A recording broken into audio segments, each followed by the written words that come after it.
તે દિવસે ભાભીએ મેણું માર્યું છે કે તું એવો બધો શૂરીર હોય તો મને પાંચા પ્રદેશમાં એટલે કે પાંચા પ્રદેશ ગોહિલવાડનું જેમાં 3 વસ્તુ બહુ પ્રખ્યાત છે, તોરી ઘોડી, તોરી તલવાર અને તોરી સ્ત્રી. આ 3માંથી એક વસ્તુ જો તું લાવી દે ને તો હું તને માનું બાપ.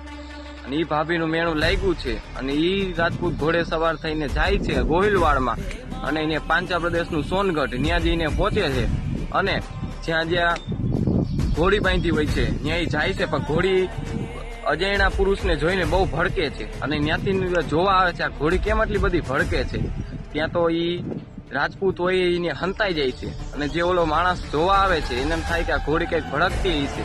પછી એને જે ખીલો તોડ્યો હોય છે ખીલો પાછો ધરબી દે છે અને ઘડીક રહીને પાછી ઘોડી ભડકે છે.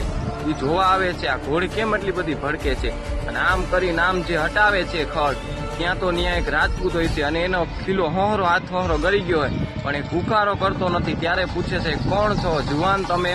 અને ત્યારે જવાબ આપે છે કે કચ્છની ધરતીનો કાળો નાગ જેસલ જાડેજા.